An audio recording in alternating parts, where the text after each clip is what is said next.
Hello, Stewartsboro kindergartners. It's Mrs. T here. I have your story for today. The story today is called How Turtle Cracked His Shell. How Turtle Cracked His Shell. First of all, let's talk about the author and the illustrator. The author, he's the one that wrote the words, is Joseph Bruchac. And the illustrator, they're the ones that drew the pictures. The illustrators are Gail McIntosh and Barbara Gibson, two illustrators today. Today our story is all about Turtle, and there are some other characters in our story, and I want you to be thinking about the characters in our story as we read. I want you to think about how they're the same and how they're different. I want you to compare them. All right, here we go. One autumn day, Turtle was talking with the birds. They said, "Winter is coming. Soon it's going to be very cold here. We're getting ready to fly south where it is warm." Friends, I want you to pause the video. Look at our picture. The bird said, "Winter is coming soon." Tell someone next to you, how do you know that winter is coming soon? By looking at our picture. Tell someone. That's right. I would think we would know winter's coming soon because all of the leaves have turned different colors. They're not green anymore. And it looks like it's fall or autumn. And what season comes after fall or autumn? That's right, winter. So that's how we know winter is coming. That's how they knew. Let's keep going. "Can I come with you?" asked Turtle. At first the bird said no. Turtle pleaded. Ooh, that's a great word, pleaded. Tell someone if you know, what does pleaded mean? Turtle pleaded.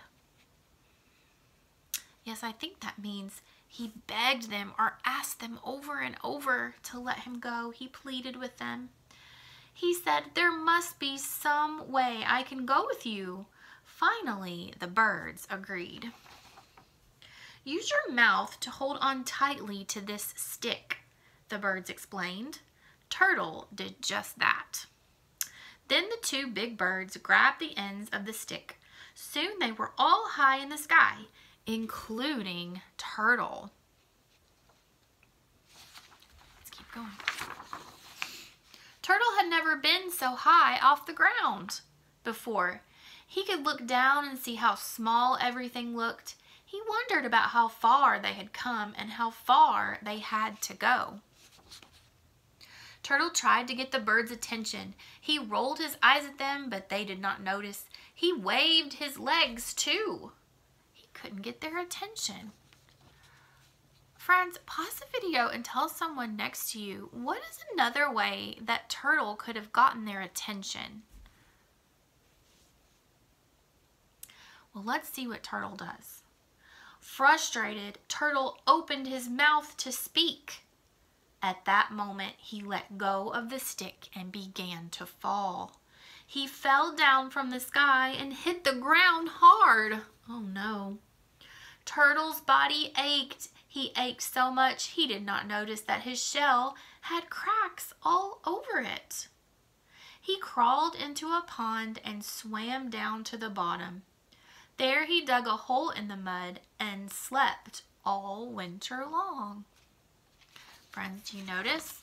His shell is very smooth here. After he fell, see the cracks in his shell?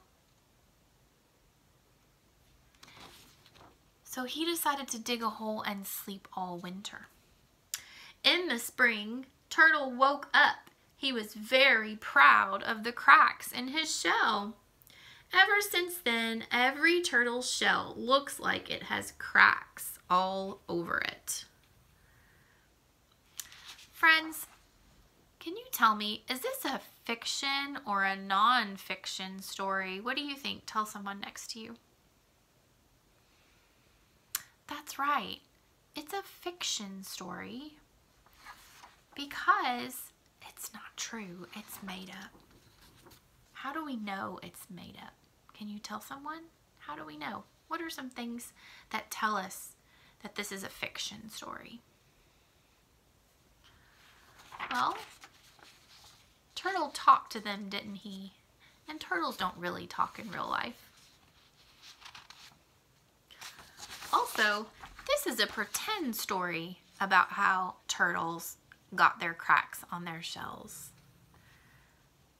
It's just pretend. That's not really how they got cracks on their shells. So here's my challenge to you. I want you to think about the characters of our story. And the characters are who is in our story, the people or animals. It could be either one. Think about the characters in our story.